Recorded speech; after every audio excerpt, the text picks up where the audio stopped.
এবং সাধুজনের বদন সন্দর্শন করা। তাই এর মধ্যে একটি দুর্লভ হরিকথা শ্রবণ, যেটা আমরা শুভ সৌভাগ্য পাচ্ছি। আমরা মনে করছি যে খুব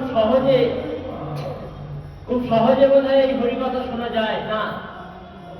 ভগবানের উপর যে জীবের অহৈতুকী দয়া হয়, অহৈতুকী কৃপা হয়, যাকে তিনি চান, তিনি যাকে কৃপা করেন, তিনি তার কথা শ্রবণ করতে পারেন।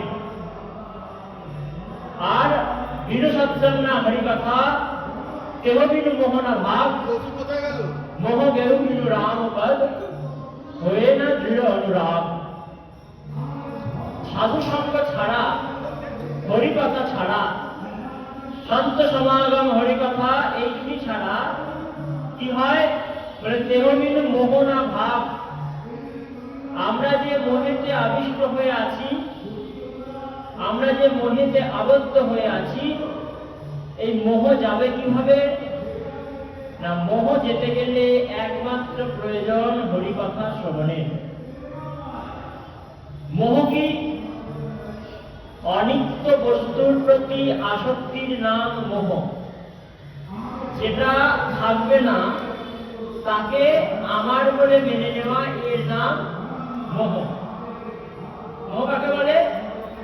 যেটা নষ্ট হয়ে যাবে, থাকবে না এই জগতে, সেটাকে আমার বলে ভেবে নেয়, যেটা আমার। যেমন স্ত্রী আমার, পুত্র আমার, পরিবার আমার, এই একটিও কি থাকবে সঙ্গে?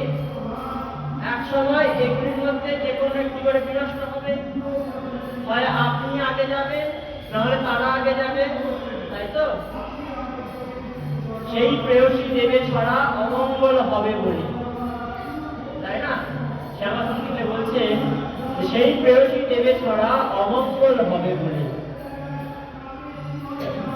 তাই কেউ কারো নয়, তারা শুধু কেউ কারো নয়।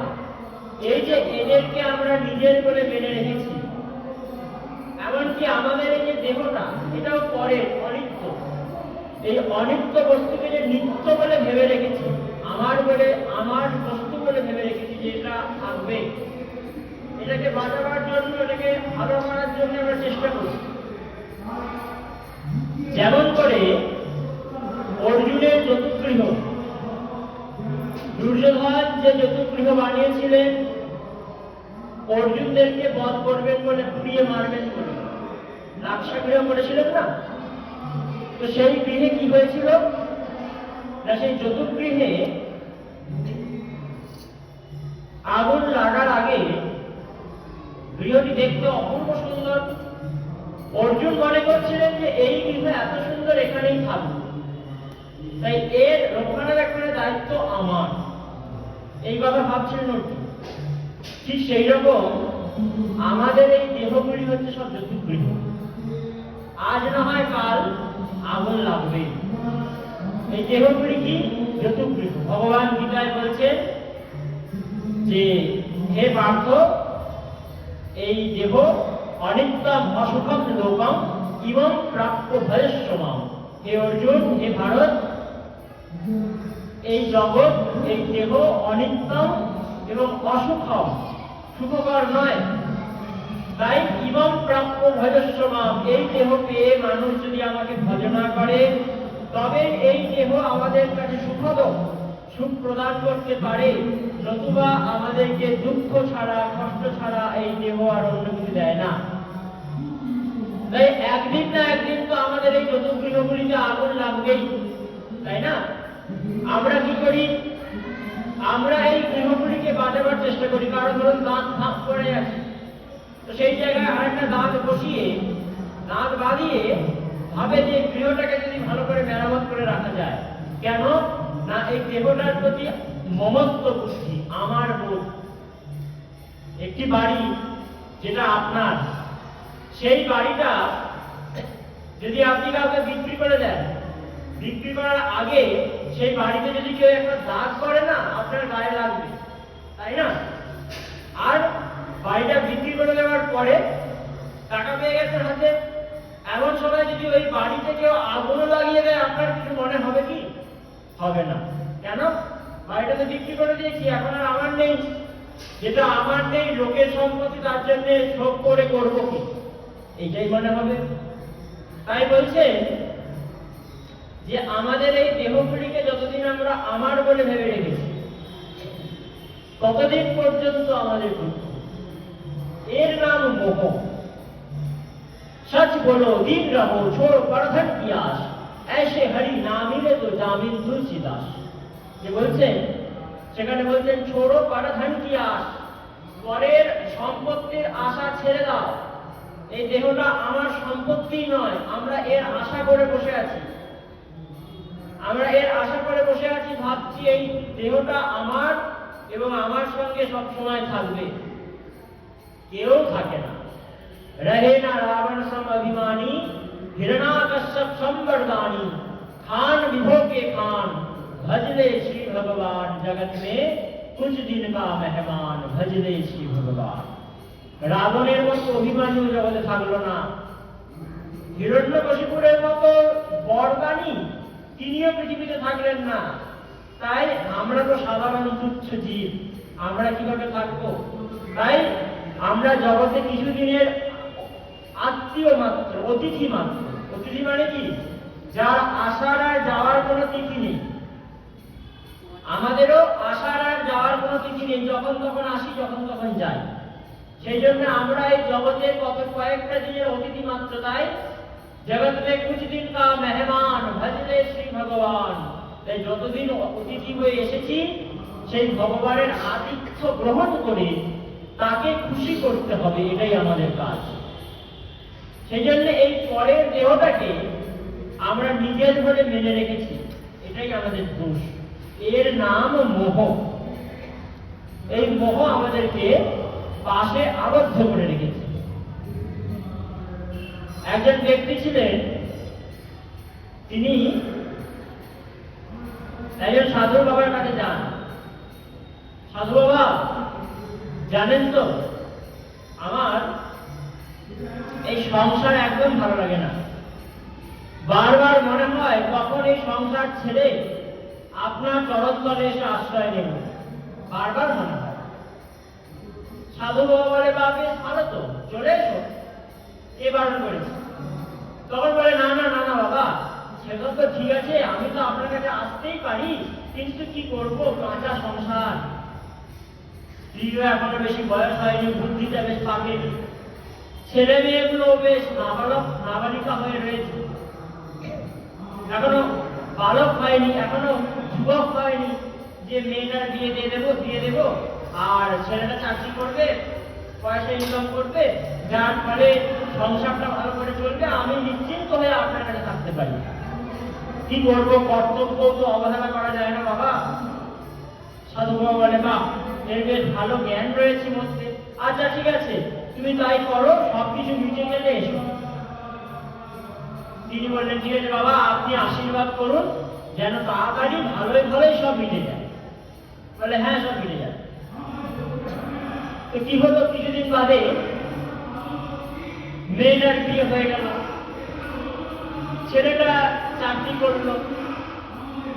আবার সাধু বাবার কাছে একদিন এসে বলছে, জানেন সাধু বাবা, অনেক দিন জীবনের কেটে গেল, আস্তে আস্তে মৃত্যুর দিকে অগ্রসর হচ্ছি, এখন আর সংসারে মনটা একদম টেকে না। এবার মনে হয় কখন আপনার চরণতলে এসে আশ্রয় নেব, কখন আপনার চরণতলে এসে বসবো আর আমার এই জীবনটাকে কৃতার্থ করবো, আর সংসার ভালো লাগে না। সাধু বাবা বলে, বেশ, চলে এসো, আজ থেকেই থাকবো, আজ থেকে কৃতার্থ করো। বলে, না, কি করে আজ থেকে করবো, এখনো মেয়েটার বিয়ে হয়ে গেছে, ছেলেটা চাকরি পেয়েছে, কিন্তু সংসারের হাল ধরবে কে? একটা ছেলের বউ তো লাগবে, বৌমা লাগবে, তাই বৌমা করে দিয়ে আমি নিশ্চিন্ত হব। মানে বেশ, যাও। এবার তিনি বৌমা করতে গেলেন। আবার বেশ কিছুদিন পর একইভাবে কয়েক বছর কেটেছে। সাধু বাবার কাছে জানেন সাধু বাবা, আর এই সংসারে একদম মন থেকে না, মানে প্রত্যেক সময় মনে হয় যে কখন আমি আপনার চরণ দেখবো, আর ঘরে থাকতে পারি না, হুহু করে মনটা যেন একদম আকুলি বিকুলি করে কখন আপনার চরণে আসবে। সাধু বাবা বলে, বেশ তো, আসার কি আছে, চলে এসো, এখন থেকেই থাকো তুমি। বলে, কি করবো বাবা, ওই ছেলের বিয়ে হলো, মেয়ের বিয়ে হলো, সবই তো হলো, কিন্তু নাতি নাতনি দুটো হয়েছে খুব বাচ্চা বাচ্চা, এত দুরন্ত হয়েছে না, কি বলবো, এত দুষ্টুমি করে যে ওর মা ওকে একা সামলাতে পারে না, তাই ওদেরকে আমিও একটু সামলাই ধরি। কি করবো বাবা বলুন, আপনি কৃপা করুন, ছেলে মেয়েটা যেন তাড়াতাড়ি নাতি নাতিটা বড় হয়ে যায়, তারপরে এই সংসার খুব দুর্বার সংসার, ছাড়ে না সহজে, তারপর আমি আসবো আপনার কাছে। আমাকে সহজে ছাড়ছে না সংসার, আপনি কৃপা করুন যেন সংসার ছেড়ে যায়। সাধু বাবা বললেন, ঠিক আছে, এসো। এই বলে সাধু বাবা উঠলেন, উঠে একটি নিম গাছের কাছে গেলেন, নিম গাছকে জড়িয়ে ধরলেন, জড়িয়ে ধরে চিৎকার করছেন, বাঁচাও বাঁচাও বাঁচাও বাঁচাও, নিম গাছ আমায় ছাড়ছে না, নিম গাছ আমায় ছাড়ছে না, শুধু তেতো খাওয়াচ্ছে, নিম গাছ আমায় ছাড়ছে না, আমি মিষ্টি খেতে চাই, নিম গাছ আমায় তেতো খাওয়াচ্ছে, ছাড়ছে না। তখন সেই ভক্ত এসে বললেন, বাবা আপনাকে তো নিম গাছ ধরে নেই যে ছাড়বে, আপনি তো নিম গাছকে ধরে আছেন, তাই তো তেতো লাগছে। মানে ওরে তবে রে সদা, তুই সংসারকে ধরেছিস না সংসার তোকে ধরেছে? মানে বলছে, সংসার ভজিলি গৌরাঙ্গ ভুলিলি, না শুনিলি সাধুর কথা, ইহ পরকাল দুকাল খোয়ালি, আইলি আপন মাথা, সৌরভের আসে পলাশ শুকিলি, নাসাতে বসিল কীট, ইক্ষু দণ্ড ভাবি কাঠ চুষিলি, কেমনে পাইবি মিঠ, অবতার সার গোড়া অবতার, কেনটা ভজিলি তারে, করি নিলে বাস গেল না পিয়াস, আপন করম ফেরে, কণ্টকের তরু সদাই সেবিলি, অমিয়া ফলেরও আসে, প্রেম গল্প তরু গৌরাঙ্গ আমার, তাহারে ভাবিলি বিশেষ। তাহলে আমরা কোন গাছ পালন করছি না, কণ্টকের তরু সদাই সেবিলি, অমিয়া ফলেরও আসে, কাঁটাযুক্ত গাছের পালন আমরা করে যাচ্ছি অমৃত ফল পাওয়ার জন্য, আনন্দ পাওয়ার জন্য, আর একদিকে অমৃত ফলের গাছ প্রেম কল্পতরু গৌরাঙ্গ সুন্দর, তাকে আমরা বিষ ভেবে ত্যাগ করে দিয়েছি। ভগবানকে, সাধুজনকে আমরা বিষ বৃক্ষ মনে করে ত্যাগ করে দিয়েছি। দেখবেন ছোট থেকে আমাদের বাংলায় এই চলটা আছে, বাবা মারা শেখায় বাচ্চাকে দেখলেই, ওই যে এক সাধু বাবা যাচ্ছে ধরিয়ে দেবো, দুষ্টিমি করলে ধরিয়ে দেবো, দেখবেন একটা বাংলায় চলটা আছে আমাদের, বাইরে এটা পাবেন না, আমাদের এখানে আছে। মানে বাচ্চা ছেলের মনে ছোট থেকে সাধুর প্রতি ভয় তৈরি করছে, ছোট থেকে ভয় তৈরি করে দিচ্ছে। মানে ভাবুন আমাদের সংস্কৃতিটা কোন দিকে যাচ্ছে আস্তে আস্তে, দেশের সংস্কৃতিটা, এটা বাংলাতে বিশেষ করে দেখা যায়। সাধু যাচ্ছে, বলছে ওই দেখ সাধু বাবা যাচ্ছে ধরিয়ে দেবো, এটা আমিও দেখেছি। যখন আমাদের মঠে যাই, আশ্রমে যাই, মাসপুরি করতে যাই, যখন সকল গুরু ভাই সাধুদের সঙ্গে, কয়েকজন হয়তো কেউ বাচ্চা ছেলে কাঁদছে, তার মা তাকে বলছে ওই যে সাধু বাবা যাচ্ছে ধরিয়ে দেবো, ঝোলায় পড়ে নিয়ে চলে যায়। ভাবুন সংস্কৃতিটা কোন দিকে। এবার ওই ছেলে যদি বড় হয়, ছোট থেকে জানে সাধু বাবা আমাকে ভয় দেখাবে, বড় বলে সাধুকে কোনদিন সম্মান জানাবে, করবে? কোনোদিন করবে না। তাহলে এইভাবে কি হবে, যেখানে সাধুর সম্মান জীবের প্রতি নেই, সেখানে সেই জীব নিজের গুরুজনদেরকে সম্মান দিতে পারবে না। কারণ সঠিক পদ্ধতি কি, সঠিক জীবন কি, সেটা শেখায় একমাত্র সাধুরা, গুরুরা। তাই নিজের বাবা মাকেও সে সম্মান দিতে জানে না, আর নিজের কোনো গুরুজনকেও সে সম্মান দিতে জানে না। ওই মামি পাপা এইসব মা মামি হয়ে গেছে, মাকে আর কেউ মা বলে না, মামি। আর বাবাকে কি বলে? পাপা। পাপা মানে কি? পাপ মানে পাপ মানে একজন পাপ, পাপা হচ্ছে বহু বচন, অনেকগুলো পাপ, মানে অনেক পাপ একসঙ্গে জড়ো হয়েছে, বারবার পাপের কথা চিন্তা নেই। যেমন নর নর নরা, সেরকম পাপ পাপও পাপা। মানে পাপা মানে কি বুঝতে পারছেন? আমরা কি সংস্কৃতিতে এসেছি, ছোটবেলায় বলছিলাম না, নর নর নরা, সেরকম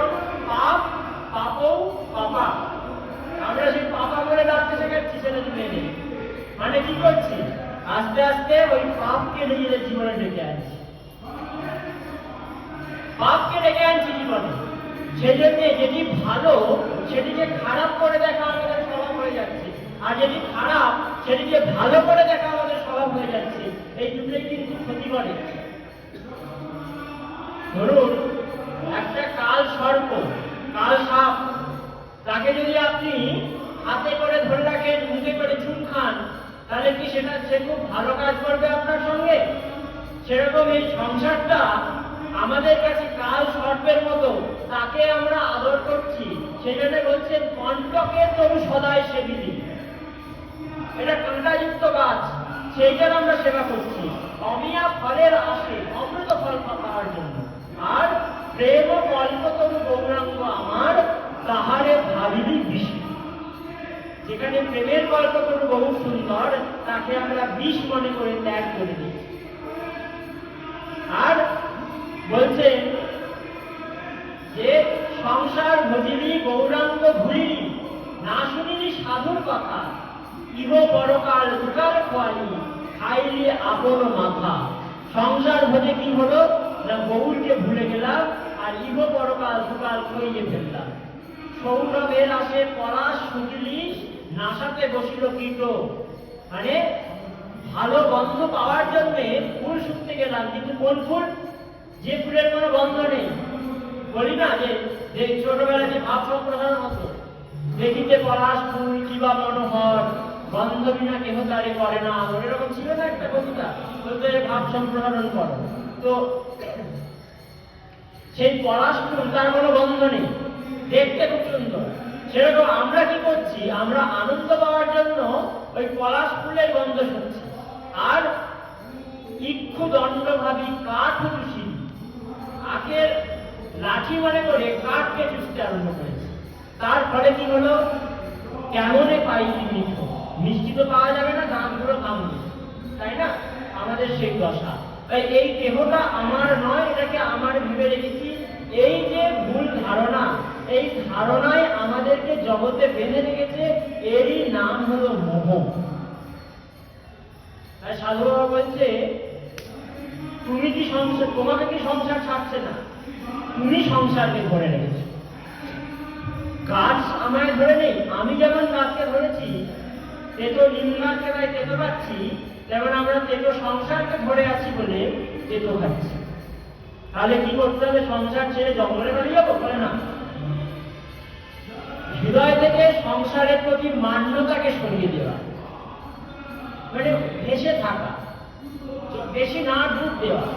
দেখবেন একজন থাকে সংসারে, কারো কিছু হলে তার মাথা ব্যথা থাকে না, সবার জন্য সে কাজ করে, সবার দুঃখে কাতর হয়। কিন্তু ধরুন কারো কোনো অসুবিধা হয়েছে, সবাই খুব দুঃখিত, সেখানে সে সাধারণ হয়। মানুষের মনে এমন কৌতূহল, নিজের দুঃখ নিয়ে সুখ নেই, নিজের দুঃখ নিয়ে ঠিক নেই, আবার লোকের দুঃখ নিয়ে দুঃখিত হতে এমন কৌতূহল। আমরা কি করি? যারা সিরিয়াল দেখে কি করে, নিজের সংসারের ঝামেলা, নিজের সংসারের ঝগড়া, সেই দেখে আনন্দ হচ্ছে না, পরের সংসারের ঝগড়াটাও দেখতে হচ্ছে। এমন আমাদের স্বভাব, নিজের সংসারে ঝগড়া থেকে শান্তি হচ্ছে না, আবার পরের সংসারে ঝগড়া, সেটাকেও মাথায় ঢোকাচ্ছি। এই যে ভুল জিনিসটিকে আমরা প্রতিপালন করছি। কেমন করে থাকতে হবে সংসারে না, বলছে জলে ভেসে থাকতে হবে। রামকৃষ্ণদেব বলেছে, নৌকার বাইরে জল থাকলে ক্ষতি নেই, নৌকার ভেতরে জল ঢুকে গেলে ক্ষতি। মানে কি, বাইরে সংসার আছে ক্ষতি নেই, যদি ভেতরে একবার ঢুকে যায় যে আমার এই ব্যক্তি আমার, এই ব্যক্তি আমার, ও আমার, এ আমাকে ভালোবাসে, যদি ঢুকে যায়, তাহলে কি হবে? শেষকালে আমার আমার করে সবগুলোই চামার বেরোবে, সবগুলোই চামার বেরোবে, কেউ আমার নয়, সব চামার। তখন কি হবে? বলে কেউ যদি আপনাকে ধোকা দেয়, তখন আপনার কষ্ট হবে, দেখো দেখো এই আমার ছিল, কষ্ট নেই। কিন্তু যদি আপনি প্রথম থেকে ভেবে রাখেন যে কেউ আমার নয়, ওই যে একটু আগে বললাম, সেই প্রেয়সী দেবে ছাড়া অমঙ্গল হবে বলে, দিন দুই দিনের জন্য ভাবে, যে নিজের কর্তা বলে সবাই ভাবে, সে কর্তারে দেবে ফেলে, কালাকালের কর্তা এলে। কালাকালের যখন কর্তা আসবে আমাদের কর্তৃত্ব সব মুছে যাবে। সেই কাল যখন আসবে তখন এই দেহকে ছেড়ে আমাদেরকে যেতে হবে। তাই কেউ কারো নয়, এই বোধ যদি পাকা হয় তবেই উদ্ধার। ব্যাগ যদি আমরা গুছিয়ে না রাখি এবং যদি হঠাৎ করে মানে ভাড়ার বাড়ি ছাড়তে বলে কেউ, কেমন লাগবে? ভাড়ার বাড়ি যদি হঠাৎ করে ছাড়তে বলে কেমন লাগবে? ব্যাগ গোছানো নেই, কিছু নেই, কি করে ছাড়বেন? হঠাৎ করে জিনিসপত্রের উপর লোক রয়ে যাবে, তাই না? আর সেই সময় যদি কেউ লাথি মেরে বার করে দেয় ঘর থেকে, কিছু নিয়ে যেতে পারবেন না, কিন্তু সব জিনিসের প্রতি মনে থাকবে এইটা আছে, ওইটা আছে, ওইটা আছে, তাই তো? যেমন আমাদের এই ঘরগুলি ভাড়ার ঘর একদিন না একদিন ছেড়ে যেতে হবে। তাই যেতে হবে জেনে যদি আগে থেকে ব্যাগটা গুছিয়ে রাখতে পারি তাহলে অসুবিধা নেই, যেদিন বলবে সেদিনে চলে যেতে পারে। আর যদি তা না হয় তাহলে পুনরপি জননম পুনরপি মরণম পুনরপি জননী জঠরে শয়নম, বারবার এখানে আসতে হবে, বারবার যেতে হবে। একটি দোকানের বাইরে একটি ছাগল বারবার আসছে। দোকানে ডাল আছে, চাল আছে, অনেক কিছু সবজি আছে। তো সেই দোকানে একটা ছাগল এসে বারবার ডালের কাছে যাচ্ছে, চালের কাছে যাচ্ছে, কিছুতে মুখ দিচ্ছে না। ডালের কাছে যাচ্ছে, চালের কাছে যাচ্ছে, আর মালিক বারবার তাকে তাড়িয়ে দিচ্ছে। মালিক তাড়িয়ে দিচ্ছে বারবার। তো সেই পাশে বসেছিলেন একটি ভদ্রলোক দূরে, তিনি দেখছেন ছাগলটি বারবার যাতায়াত করছে, বারবার যাচ্ছে, আর ওই মালিক লাঠি মেরে মেরে তাড়াচ্ছে তাকে, কিন্তু সে যাওয়া থামাচ্ছে না। এমন সময় একজন বললেন যে ছাগলটা এতবার যায় কেন? প্রত্যেক দিন ছাগলের একটাই কাজ, কোনো কিছু খাবে না, ডালও খায় না, চালও খায় না, শুধু যাবে, সামনে দাঁড়িয়ে থাকবে, শুনবে জিনিসগুলো। তো একজন জিজ্ঞাসা করছে ছাগলটা এরকম করছে কেন? একজন সাধু বাবা সেই পথকে যাচ্ছিলেন, তিনি দিব্য দৃষ্টি দেখে বললেন এই ছাগল আগের জন্মে ওই দোকান মালিকের বাবা ছিল, ওই দোকানের মালিক ছিল ওই ছাগলটি বাবা হিসাবে, মরে গেছে। মারা যাওয়ার পর দোকানের আসক্তি ছাড়তে পারেনি, ডাল চালের আসক্তি, তাই ছাগল হয়ে ওই ডাল চাল শুকে শুকে বেড়ায়, বারবার তাড়িয়ে দিচ্ছে কিন্তু আবার ওখানে আসছে। তাই আমাদের যদি কিঞ্চিত বস্তুর প্রতি লোভ হয়ে যায়, এমনকি যদি কোন রকম দেওয়া নেওয়া বাকি রয়ে যায় এই জগতে, তাহলে আবার আসতে হবে। ধরুন আপনি ব্যাগটা গুছিয়ে নিলেন, কিন্তু আপনার কোনো একটা জিনিস রয়ে গেল, তাহলে সেটা নিতে আসতে হবে তো নাকি? ঠিক সেই রকম যদি কিছু রয়ে যায় জিনিস, যেমন একটা সাধু ছিলেন, তো সাধু বাবাকে কেউ একজন 100টি স্বর্ণ মুদ্রা দিয়েছে। সাধু বাবা একদম নিষ্ক্রিয় নিষ্কাম, তাকে 100টি স্বর্ণ মুদ্রা দেওয়া হয়েছে এবং বলা হয়েছে আপনি এটা দিয়ে সাধু ভান্ডারা করাবেন। তিনি মনে মনে ঠিক করলেন যে সাধু ভান্ডারা এত অল্প কেন করবো, আর একটু বড় করে করবো, তাহলে আরো কেউ কিছু দিয়ে যাক, সেটা একসঙ্গে নিয়ে সাধু ভান্ডার করে দেবে। এবার এমন সময় হঠাৎ করে তার মৃত্যু হয়ে গেছে, মারা গেছে। মারা যাওয়ার পর কি হয়েছে? তিনি সাপ হয়ে জন্মালেন। ওই যে 100টি স্বর্ণ মুদ্রা তার পুত্রীর মধ্যে ঢুকে বসে থাকলেন সাপ হয়ে। এবার এই অবস্থায় নিজের বড় শিষ্যকে স্বপ্নে আদেশ দিলেন, দেখ আমি এই পুত্রীর মধ্যে অমুক জায়গায় সাপ হয়ে রয়েছি, আমাকে মারিস না, ওই 100 স্বর্ণ মুদ্রা দিয়ে এক্ষুনি সাধু ভান্ডারা কর, নাহলে আমার মুক্তি হচ্ছে না। ভাবুন, যে সাধুর কোনো কামনা বাসনা নেই, একজন ব্যক্তি কিছু টাকা দিয়ে গেছিল, সেইটা কাজে লাগায়নি বলে তাকে ওই সাপ হয়ে যেতে হলো। ওই পয়সার চিন্তা হয়ে গেছে শেষের সময় বলে। তাই কি হয়, যদি কোনো বস্তুতে আমাদের লোভ রয়ে যায়, তাহলে সেই বস্তু আমাদেরকে অবশ্যই বাঁধবে। সেজন্য মোহ মুক্তি না ঘটলে আমাদের এই সংসার চক্র থেকে উদ্ধার সম্ভব নয়। আর মোহ যায় কিসে? বলে বিনু সৎসঙ্গ না হরিকথা, কেহ বিনু মোহ না ভাব। হরিকথা ছাড়া, সৎসঙ্গ ছাড়া মোহ যায় না। আর মোহ না গেলে ভগবত চরণে মোহ গেরু বিনু রামপদ হয়ে না দৃঢ় অনুরাগ। মোহ না গেলে ভগবত চরণে দৃঢ় অনুরাগ আমাদের জন্মায় না। তাই আমরা যে প্রসঙ্গে অগ্রসর হচ্ছিলাম, শরণাগতির 6 সিঁড়ি, গত দিবসে আমরা শ্রবণ করছিলাম। আনুকূল্যস্য সংকল্পম প্রাতিকূল্য বিপর্যয়ে রক্ষিষ্যতি ইতি বিশ্বাস গোপতৃত্বে বর্ণম সদা আত্মনিক্ষেপ কার্পণ্যে সর্ববিধ শরণাগতি। এই 6টি হচ্ছে শরণাগতির মূল বস্তু, মূল লক্ষণ। এই 6টি যদি কারো জীবনে আসে, জানতে হবে সে ব্যক্তি শরণাগত হয়েছে। কি কি? আনুকূল্যস্য সংকল্পম, ভগবত চরণে যা কিছু অনুকূল তা দৃঢ় সংকল্পযুক্ত হয়ে গ্রহণ।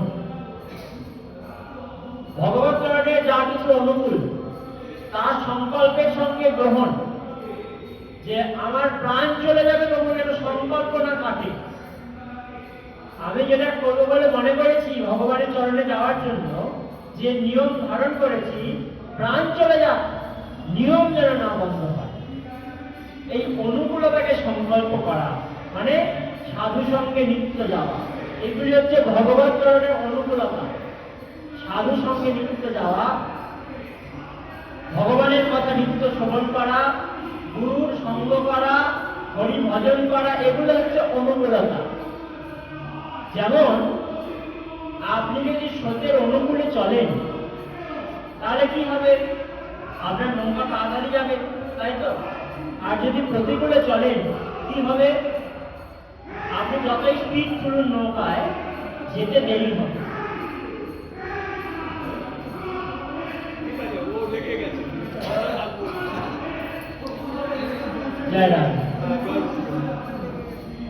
তো প্রতিকূল স্রোতের প্রতিকূলে গেলে যেতে দেরি হবে, অনুকূলে গেলে তাড়াতাড়ি যাবে। তাই অনুকূলতা যেগুলো ভগবত চরণে যাওয়ার কি অনুকূলতা? মানে গুরু সঙ্গ। প্রতিকূলতা কি? মানে বিষয়ীর সঙ্গ। উল্টোটা বিষয়ীর সঙ্গ, এটা প্রতিকূলতা। অনুকূলতা কি? মানে গুরু সঙ্গ, ভক্ত সঙ্গ, এগুলি হচ্ছে অনুকূলতা। তাই এই অনুকূলতাকে গ্রহণ। আর প্রাতিকূল্য বিপর্যয়ে, আপনি ভাবছেন অনুকূলে চলবেন, ধরুন কারো পেট খারাপ হয়েছে, আমাশয় রোগ হয়েছে, পেট খারাপ হয়েছে, বারবার লুজ মোশন হচ্ছে, ডাক্তারের কাছে গেছে, ডায়রিয়া হয়েছে বলে ডাক্তার কিছু ওষুধ লিখে দিয়েছে। এবার সে ব্যক্তি ওষুধ খাচ্ছে আর তার সঙ্গে চপ সিঙ্গারাও খেয়ে যাচ্ছে, তো তার কি হবে দশা? সারবে? ডায়রিয়া হয়েছে, ব্যক্তি ওষুধও খাচ্ছে ডাক্তারের দেওয়া, আর তার সঙ্গে সঙ্গে চপ সিঙ্গারাও দমে খেয়ে যাচ্ছে। আগে যা খেত এখন তার থেকে বেশি খায়। এটা দেখেছি বাঁকুড়ার মানুষের মধ্যে। যদি এখানে কেউ বাঁকুড়ার মানুষ থেকে থাকে জানবে যে ওদের বাঁকুড়ায় একটা এমন চল আছে। আমাদের মুখ্যমন্ত্রী চপ শিল্পের কথা বলেছিলেন না বাঁকুড়ায় গিয়ে, বাঁকুড়ায় এখন একটা চল আছে না, দেখেছি। যদি আপনার লুজ মোশন হয়, সব খাওয়া বন্ধ, চপ খাওয়া বন্ধ নেই, তাহলে চপ খেলে শরীর সুস্থ হয়। ওদের একটা মত। তাই ভাবুন, এইরকম যদি কেউ করে না, শরীর ঠিক হবে কি কোনোদিন? ওষুধও খেয়ে যাচ্ছে আর অন্যদিকে চপ সিঙ্গারাও খেয়ে যাচ্ছে, ঠিক হবে না। কিন্তু যদি এই খাওয়া দাওয়া বন্ধ করে দেয়, সংযম করে, তাহলে কি হবে? ওষুধ খেলে শরীর ঠিক হবে। আমি গুরু সঙ্গ করছি, ভগবানের কথা শুনছি, আর উল্টো দিকে প্রতিকূলতার দিকেও যাচ্ছি, মানে বিষয়ী সঙ্গ করছি, এটা আমার, ওটা আমার, আমি বদ গুণগুলো ছাড়ছি না, খারাপ কাজগুলো করে যাচ্ছি, লোভ করছি, ক্রোধ করছি, কাম করছি, এইসব করে যাচ্ছি, তাহলে জানতে হবে ওই চপ সিঙ্গারা খাওয়ার মতো যেটা বিরুদ্ধ, নিষিদ্ধ, সেইগুলো করে যাচ্ছি আর ভগবানকেও ডেকে যাচ্ছি। তাই প্রতিকূলতাকে বর্জন, শরণাগতির দ্বিতীয় পর্যায়ে প্রতিকূলতাকে বর্জন।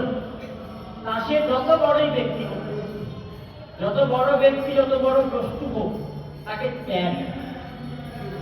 যদি একটি ধূলিকণা আমাদেরকে ভগবত চরণ থেকে বিমুখ করে, সেই ধূলিকণা থেকে আমাদের সরে যাওয়া উচিত।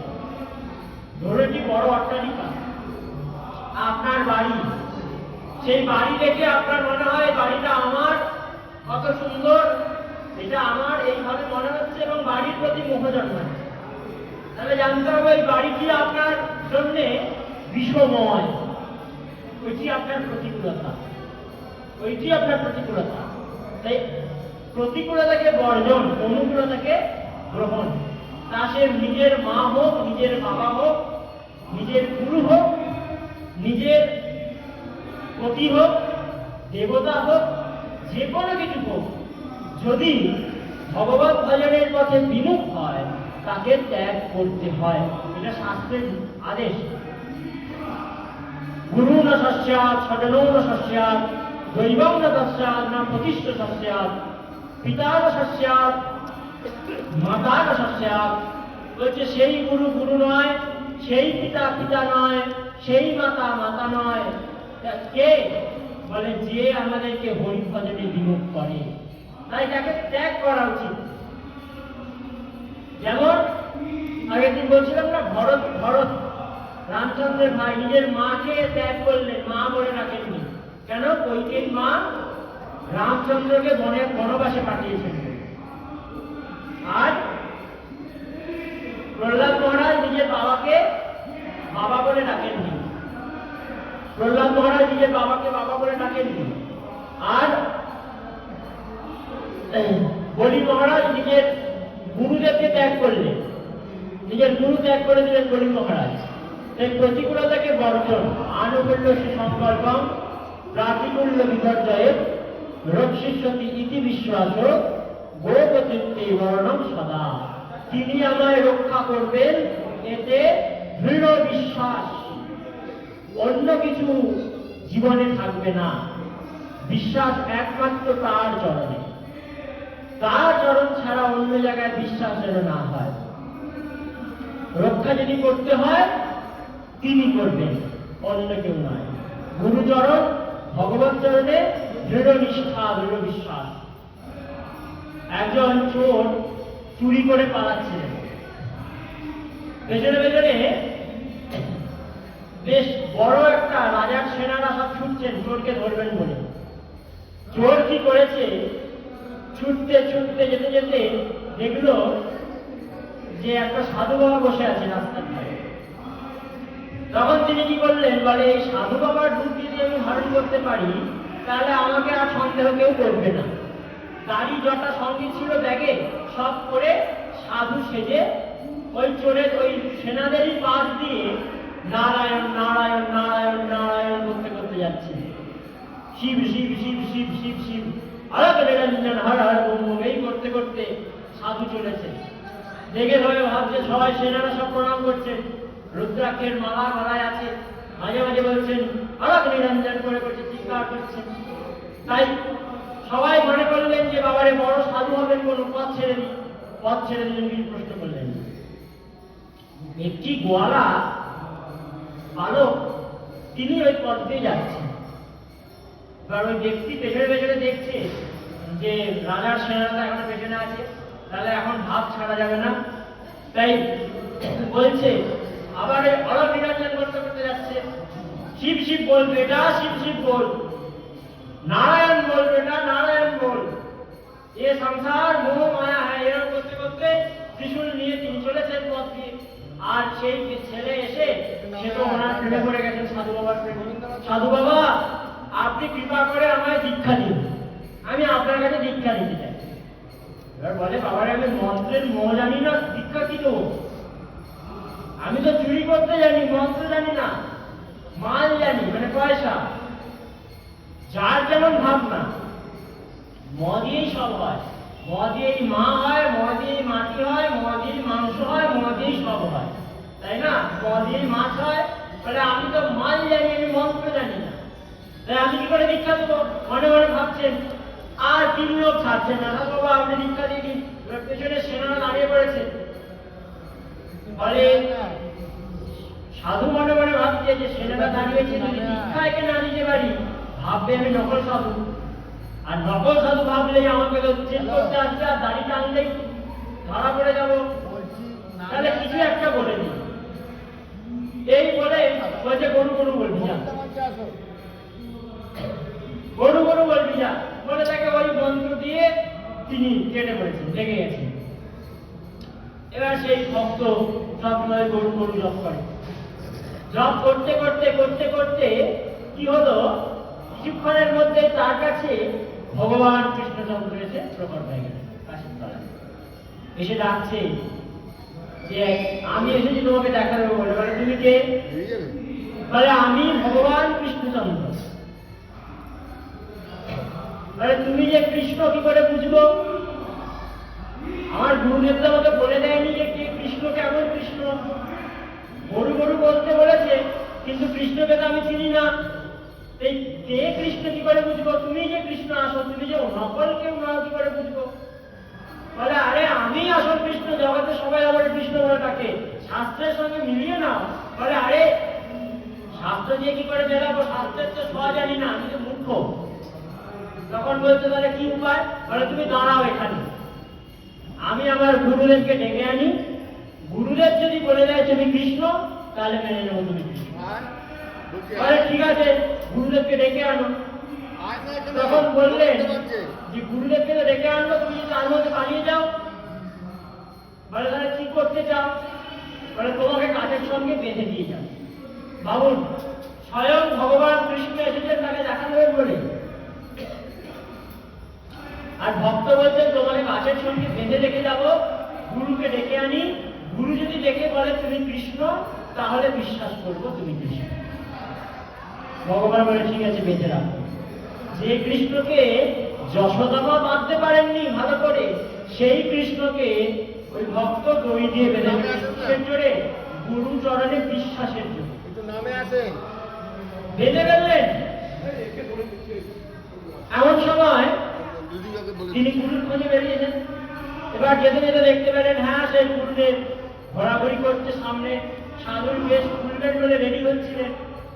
গুরুদেব রক্ষা করুন, গুরুদেব রক্ষা করুন। বলে কি হয়েছে? বলে আপনি মন্ত্র দিয়ে এলেন, সেই মন্ত্র জপ করতে না করতে এমন মন্ত্র দিলেন, আর একজন এসে বলে আমি কিনা কৃষ্ণ। বলুন তো, মন্ত্র জপের সঙ্গে সঙ্গে কেউ আসে? সাধুরা কত বছর বছর ধরে তপস্যা করে তারপরে ভগবানের দেখা পায়, আর আমি মন্ত্র জপ করলাম, সঙ্গে সঙ্গে এসে চলে এলো। এরকম কি হয়? যে আপনি চলুন, যদি সে কৃষ্ণ হয় আপনি বলে দেন, তবে বিশ্বাস করবেন। বলে আরে সে তো পালিয়ে যাবে, এতক্ষণ থাকবে নাকি ওখানে? নকল কৃষ্ণ পালিয়ে যাবে। ও নকল কৃষ্ণ? আচ্ছা, যদি নকল কৃষ্ণ হয় তাহলে তাকে তো মারতে হবে। আচ্ছা কথা ধরাই দিতে হবে, কেন আমাকে বোকা বানাতে এসেছে? আপনি চলুন, কেন বেকার কোনো নির্দোষীকে কেন শাস্তি দেবো? তাই আপনি চলুন, গিয়ে বলবেন। বলে আরে সে থাকবে না, যেতে পালিয়ে যাবে। বলে না না, পালাবে না, গাছে বেঁধে রেখে এসেছি। এত সহজ নয়, আমি বোকা নই বাবা, আমি গাছে বেঁধে রেখে এসেছি গুরুদেব, কোনো চিন্তা নেই। তিনি ভাবছেন বাবারে ভালো ঝঞ্ঝটে পড়লাম তো, এদিকে রাজার সেনারা ধরতে বলে আসছে, আর এদিকে আমার এই শিষ্য হয়ে বসতে আছে, কি জ্বালায় পড়লাম রে বাবা। এই বলে বলছে চলো চলো চলো, তোমার সঙ্গে যাই। গেছেন, গিয়ে গাছের দিকে না দেখেই বলছে হ্যাঁ হ্যাঁ ওটাই কৃষ্ণ, ওটাই কৃষ্ণ। এবং বলে দিতে বিশ্বাস করে নিচ্ছেন, হ্যাঁ ওটাই কৃষ্ণ। আর বিশ্বাস করে সঙ্গে সঙ্গে সেই কৃষ্ণ চরণে পড়েছেন, কাঁদছেন। যখনই কাঁদছেন দেখে চোর মনে মনে ভাবছে যে কাঁদছে যখন, নিশ্চয়ই এখানে কেউ আছে, কেউ তো নিশ্চয়ই আছে যার জন্য এত কাঁদছে। কে দেখি জিজ্ঞাসা করি, হ্যাঁ গো কাকে দেখে কাঁদছো? তাহলে গুরুদেব আপনি যে বললেন কৃষ্ণ, একে দেখে কাঁদছি। মানে এখানে তো কাউকে দেখতে পাচ্ছি না, আমি তোমাকে তো এমনি বললাম। তাহলে গুরুদেব আমি তো দেখতে পাচ্ছি, আপনি পাচ্ছেন না। সেই ব্যক্তিকে ভগবান বলছেন তুমি শুদ্ধ সত্তাটাই দেখতে পাও, ও পাবে না। তাহলে তুমি আসল কৃষ্ণ নও। আমার গুরু মন্ত্র দিয়েছেন, আর সেই মন্ত্রের ফলে তুমি এসেছো, যদি গুরু না দেখতে পায় তাহলে তুমি আসল কৃষ্ণ নও। তাহলে ঠিক আছে, একটা কাজ করো, তুমি তোমার গুরুকে স্পর্শ করো, তোমার গুরু দেখতে পাবে। স্পর্শ করলে দেখুন চোর মন্ত্র দিলেন ব্যক্তিকে, মন্ত্র সেই ভুল গরু গরু মন্ত্র জপ করলে কৃষ্ণ এলো, ভক্ত স্পর্শ করলো, চোরও ভগবানকে দেখে নিল। তাহলে ভাবুন, চোর হয়ে ভগবানকে দেখে নিল কিসের বলে? শুধুমাত্র ভক্তের বিশ্বাসের জন্য। ভক্ত যদি চায় অনন্ত কোটি পাপে মগ্ন জীবকেও ভগবত দর্শন করে দিতে পারে, এত সামর্থ্য ভক্তের মধ্যে আছে। সতরতি সাতরতি সা লোকান তারতি, তিনি নিজে তরেন, সবাইকে তরান, তিনি এই ত্রিভুবনকে করিয়ে দিতে পারেন যদি ভগবানের একটা ভক্ত ত্রিভুবনে থাকে। যতদিন পর্যন্ত পৃথিবীতে একটা ভক্ত ভগবানের থাকবে ততদিন এই পৃথিবী সনাতন থাকবে। এই পৃথিবী যতদিন বেঁচে থাকবে, একটা ভক্ত যতদিন পৃথিবীতে থাকবে। এই ভক্ত যতদিন আছে, আমাদের সনাতনকে ধ্বংস করার ক্ষমতা কারণ। সনাতন ধর্ম এত সভা হয়, এত মিছিল হয়, এত মিটিং হয়, সনাতন ধর্মের নাম কি? সনাতন মানে কি? জীবন্ত। তার ভয় নেই, ভয় কোনোদিন নেই। নতুন নতুন মহাপুরুষ আসবে, নতুন নতুন করে ধর্মকে আবার জাগিয়ে তুলবে। আমরা যদি নিজেদের জীবনটিকে সনাতন ধর্মে করে তুলতে পারি, তবেই আমরা সনাতনী, তা না হলে নয়। আমরা সবাই বলি, মাইকে ফাটিয়ে ফাটিয়ে বলি, আমিও বলি, যে চেঁচিয়ে চেঁচিয়ে বলি যে সনাতন ধর্মের জয় হোক, সনাতনের প্রচার হোক। নিজেদের জীবনগুলিকে আগে সনাতন হোক, নিজেদের জীবনগুলি। জীবনে কি চাই?